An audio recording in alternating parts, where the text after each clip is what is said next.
Hey everybody, welcome back to Art Shop with John Ross Palmer. We're here at the beautiful Franklin Gallery, part of his home and studio facility here in Houston.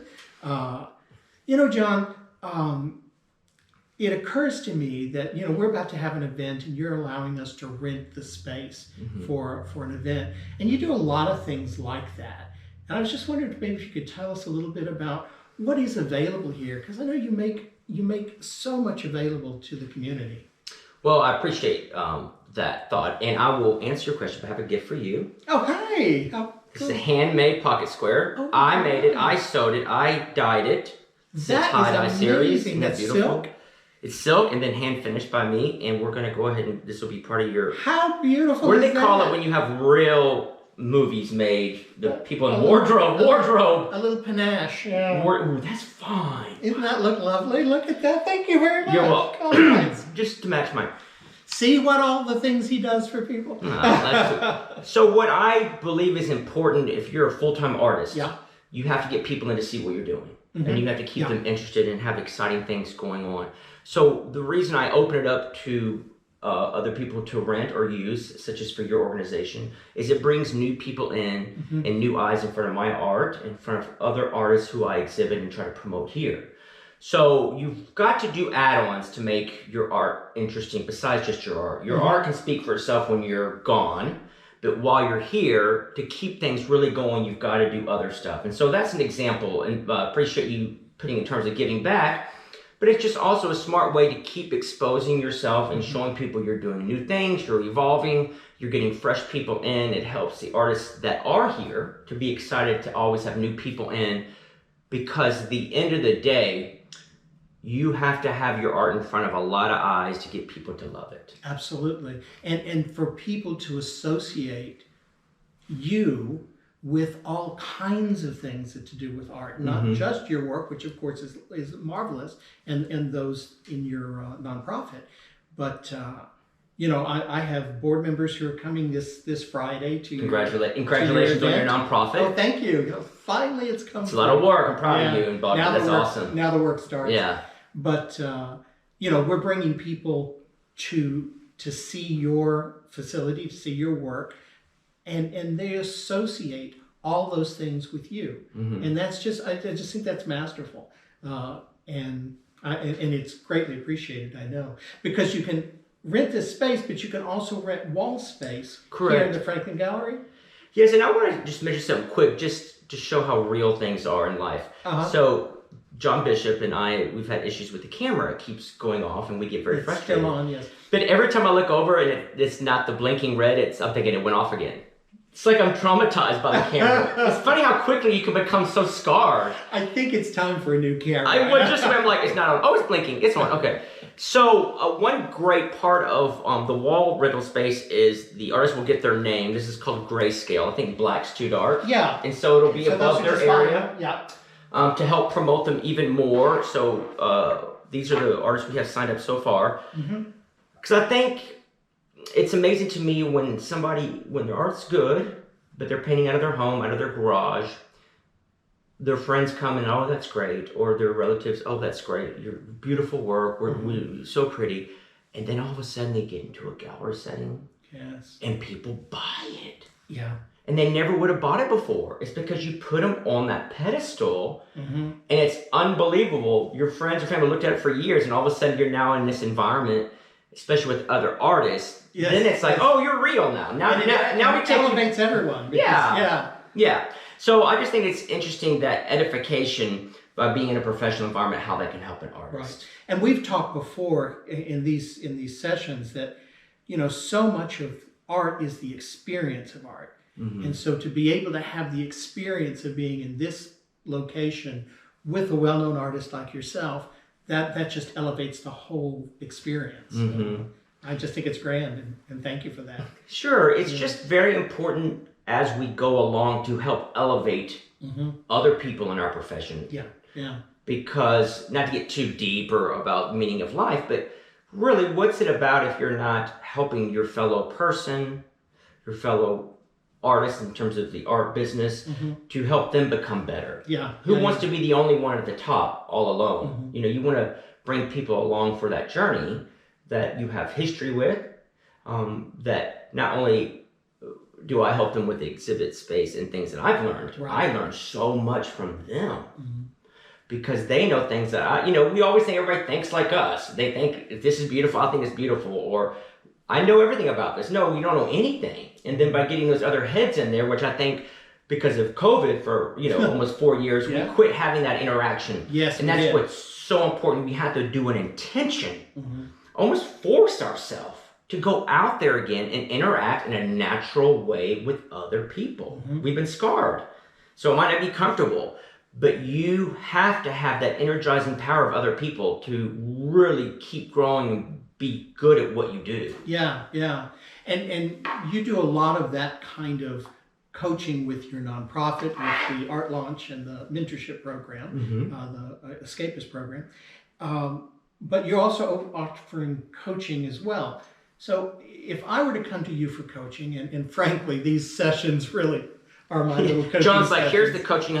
So maybe I keep saying I want to coach you. Let's talk about what I want to know. You give me so much on this show, and I keep saying, tell me what you need. Maybe you are asking what you need. Yeah, kind of Here's John Bishop's list today. I'm kind of getting it, yeah.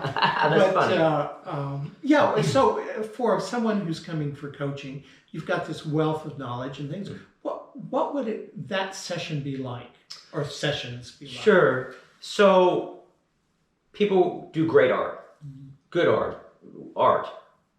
We do art with whatever we do. The way you dress today, the shirt you picked out, your jacket, I added to your art with the pocket square. Completed the level. But we have to remember we're all creative people. When we don't all do it on a product. So say you do it on a product and you're an artist and you want to exhibit the work. First of all, it really is surprising for me how many people are afraid to even believe they can put it out there for sale. What have we done to ourselves? Yeah. Yeah, we've handicapped the creative people and tried to control them under the business model. So big business makes all the money from the creativity. And then, as we know recently, a lot of copyright infringement. There's been a lot with music and artists not getting paid and suing and actually winning against these big companies, which used to be unheard of. So once you become in this environment where you're able to have the confidence, which I'm so proud of people that want to hang their art, well, then you have to think of other things that are surrounding the art, where you're going to hang it. So say you're hanging here with me, and this is a very good example of an artist that's hanging, and I always encourage artists to do the coaching because there's so many things that I need coaching. Oh, sure. Or somebody at a different level. We all need that input, whether we call it therapy or counseling. We all need some kind of coaching, or we're not growing. We don't know it all. Particularly somebody who's doing it. Yeah. You know what I mean? It's not just theory. Right. Yeah. That's live. Yeah. Yeah. Property taxes are due today. Yeah. That's it. I pay them with my art. Yeah. I don't pay them with some kind of magic money that comes around. Yeah. So an example, an artist is here and they've not really sold their art a lot. They've sold maybe less than 12 pieces. Wow. And then so they have it up and I said, okay, so give me the list of your titles and your pricing so we can get your tags up for the event that we're having tomorrow night. So I get the list of pricing and I'm like, wow, your art's really expensive. Yeah. So I look at it and then I respond to the artist. I'm not going to say male, female, or name, doesn't matter, but it's just an artist that gets excited about being here. And I said, have you ever sold your art at these prices? And they're like, no. I'm like, well, why would you price them so high? What I've seen before is not even close to this. Well, if I'm hanging with you, I'm going to charge more so I can make the money like you're making. And I'm like, whoa. Yeah. You have to start with where you are. You don't just come here and just throw a number out of the sky and think magically because you're with me, it's just going to sell. And the people who come here are educated buyers. Yeah. I mean, these people have seen a lot of art. And it's a good point. You know, and they know when there's an artist that comes here without an established name. They weren't even in the county fair yet accepted. And that's right. The collectors are educated, and they'll see a new artist that doesn't really have a career, and they're like, "Wow, this is so expensive. They're not going to buy it." Right. That's a very, I didn't give credit to the collectors. That's right. You got to start where you are, and we'll grow from that. But this is not some magic island that you come hang it, it's going to sell. But that's what's so important about the coaching. You have to know that. And if I didn't give input to this artist, they're not going to start selling anything. You got to start here, and then you slowly grow, but you can't just overnight expect to pull in that kind of money for your art. Right. You have to build it. Yeah. and those kinds of lessons you don't just learn on your own. I guess you do over time. Well, it'll take 10 years maybe. Look at the time you could save by asking somebody who knows. Yes. And I know you and Bogdan are specifically working with some Romanian artists now, similar to what I do with helping to promote the profession in general, not just what you do, because I think that's a big part of giving back. And it elevates the whole profession. And ours, we don't have the experience that you have, but what we're trying to do is provide funding to get people to the people they need to see. Yeah. It's not necessarily from us. But I want to share a very interesting and creative business proposal I just did. I'm very excited about it. So I bought some really nice art recently for investment, and there's one piece that I was looking to place, because I bought them really to resell and buy more and keep stay in. Right. If that's a business, you got to buy and sell. I'm not buying them to keep them all. I'm buying them to then place and then buy some new. So there's one piece I want to sell. It's an original Andy Warhol, which is very expensive. Wow. And I was talking to a collector, and they're like, well, this is my budget, which was half of what I was looking to sell it for. So I thought about it overnight, and then the next day I had an idea. I said to them, how about I sell you 50% interest in the piece? You keep the piece, because I don't need it. Yeah. I have other stuff I'm dealing with. You have it. You're a custodian. It's in your home all the time, never with me. It's your painting that we cut on, but you always have it. But I retain 50% ownership in the piece, in this Warhol. Then, when we do decide to sell it, which could be you or me, at that point, once it's sold, we split the profits 50-50. So I sell the piece, bring in the revenue. They get to enjoy the art. Because I'm not here to... And have the bragging rights that it's in their home. Who would not want an original Warhol? That's kind of like, wow. I mean, that's... And the history and the authentic... All that stuff that we have provenance that follows it, Yeah, the magazine cover of Esquire and all that. So I'm just very excited about that, and it just makes me think of ways to do. There's so many ways to do stuff, and we get stuck in something. Right. And this just blew my mind how well this is. And now I'm working on other blue chip artists I've collected to place them, because now they're just in storage. I don't even have them here, except the Diego Rivera, which is tomorrow night's exhibit. So anyway, I just want to share that with you, because all of us need to think outside of what we're doing. Right. Do it with our own art. Do it with other art. And look at our model. We're using a model that's from the Middle Ages. This idea that there's this wealthy patron who's going to support us, and that's great if that happens. But that's the Medici. Really? Yeah. That's our model. And what's interesting about the Medici, which they historically, I've been to Florence and studied there many years ago, but that Medici family they were not physically attractive people. Yeah, well. They were bankers, made a lot of money. So I think that's kind of the beginning of controlling the art. It's like, you're going to paint me like this. I'm going to be pretty. Yeah. Or you're not going to get paid. Yeah. And so that's kind of like the beginning, or, religious figures. They tell the artist what to create, because, the church or the organization has the money to fund them. It has to be doctrinal. It has to be the right. theology. I understand that, but I mean, today, especially, we don't need to paint photorealistic art unless that's what you love to do. Yeah. I think a lot of average people think art is I can see it, or if you can't see it, that's childlike. Because of technology now, we don't need to paint that photo. We have cameras for that. That's the way I see it, but I mean, I really admire people who have totally. that skill. I don't want people to think that's art. That's art. If you have to see something. Or exclusively, yeah. Yeah, because when a child paints childlike, like children do, people never look at that and be like, wow, that's beautiful. But if they can do that when they're 50, it's genius. Yeah. Picasso always said in his life, he works every day to paint more and more like a child. Oh, that's amazing. Yeah. That freedom, that abandon you had when you were a kid. So I was in Greece doing a series of paintings, and I was in the elevator holding my little papers, like a 5-year-old does, right? Mm-hmm. Working my oil all around town. These two older ladies get on the elevator, and one of them looks at me, and she sees what I'm holding, and she goes, "Those are such lovely children's art you're holding." And I remember thinking, oh, I've arrived. Yes, indeed. I've arrived. I'm Picasso. I'm painting childlike.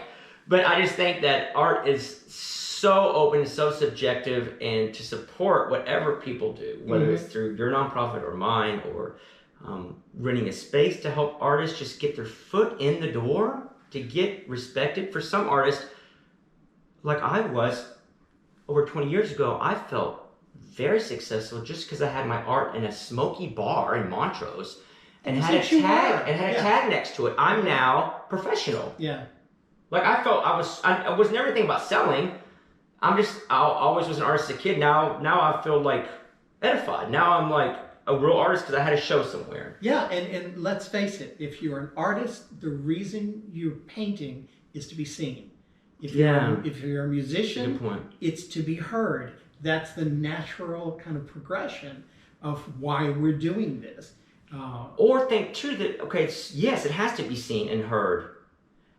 Then think the next level, when you're able to bring in the energy of money for what you're doing. How good does that feel? Right. Because it's not just a buddy or mom. Oh, it's so pretty, like thank God our family, hopefully our family says that. But think about when somebody actually gets their hard-earned money, which is not easy to get, and they're giving that to you for your art. And another thing that's so incredible about the art business and selling art, there's other businesses, but it's one of the rare ones that the person is excited to give you their money. Exactly. Think about most transactions. Are you happy to pay your mortgage? Are you happy to pay your power bill? Are you happy to pay the doctor bill, even though they're helping you stay alive? Are you happy to pay your attorney? Those are all things that are important. Thank God we have them. But it's always like, oh, the money. And when it's art, it's like, oh, can I write you the check today? Yeah. And this is something they will keep for a generation. They will keep this until they die, and then someone will have to decide whether or not they want to keep it or how they're going to dispose of it. They're going to change the sofa. You don't change the paintings when you no, but you might sell it if it's worth a lot of money. Yeah. But yeah, that's something you're going to be generational. It's something beyond just, and so people will spend more money on the sofa than they will what they hang on the wall, and this sofa will be gone in 4 years. Yeah, in garbage. And I often think, my gosh, I spend 2 weeks making a painting or maybe less. They're going to have this for 30, 40 years. Yeah. And their relationship with that painting is stronger than my relationship with that painting. And I just find that magic. Or think about this. Think you have this beautiful open space, like you just bought your home. And you can go with this route. So you go buy a couple pieces of furniture, a couple tables, books, little vases, like whatever, TJ Maxx, whatever. Just little filler type things. Or think about, you have that room, you have 2 chairs, nice ones. You have an incredible piece of original art and a rug. That's so sophisticated and beautiful. Yeah. But people fill it with stuff that's going to go in the garbage in a few years and buy more junk instead of buying an object. I always think for somebody, like especially coaching, and they're becoming professional and they want to build their career, don't go buy a lot of new clothes. Buy one nice suit, even if it's at TJ Maxx, but spend $300 to get it fit right, and it'll look like a $2,000 suit. Sure. And don't go buy 10 suits. Buy one that fits you perfectly, and that's all you need instead of all this stuff. We get so much stuff, and all it is a distraction from really good things we could collect. Absolutely. And today's episode brought to us by TJ Maxx. How much they pay you for that? Did you get paid for that? No. Oh. It's free advertising. Wow. Okay. Wow. Thanks so much, guys. Yeah. Let's see how we're going to wrap this up. Well, again, this is something that I think is good in terms of a lesson in life that we're learning here. And we talked about it a minute ago. But a long time ago, I had a delivery van and the radio broke. Was not working. So I'm driving, I get in the car, turn the radio on. Well, it's not working, I remember, So keep driving. 30 seconds later, turn the radio on. Oh, it's not working. I did that like 5 times. And then it reminded me, how many times do we get anxiety about something, or we get scarred with something that happened, and we keep reliving that? It was psychotic the way I kept reaching for the radio, because I know it's not working, but my brain was so accustomed to having that on, I kept doing it. Doesn't feel right until it's on, yeah. Right, even though it's not working. And it's like today, our camera we're using, it's been going in and out for us, so I know every time you're looking at it, you're looking at that red dot, and I'm like, it went off. No, it's still on. So it's just for us to remember we can be scarred by things or have things happen, and it might be a behavior that was coping in the past. Like right now, we're coping to watch. You know what I'm saying? Yeah. But we don't need to keep doing that if it didn't break for 13 sessions. Right, right. So when things happen, to know that we can push through it and don't keep being obsessive over things that went wrong. You're never going to evolve and do things better because you're living in those past habits that helped you cope, and your life's changed now, and you don't need to deal with that anymore. Let that go. Wow, that's powerful. Yeah, it's just this whole thing. Like, is that right? See what you can learn from a broken camera. I know. Broken lives bring whole hearts. Thanks, John Bishop. Thanks so much, John. We'll see you guys next week. Art Shop. Thank y'all. Bye. Bye now.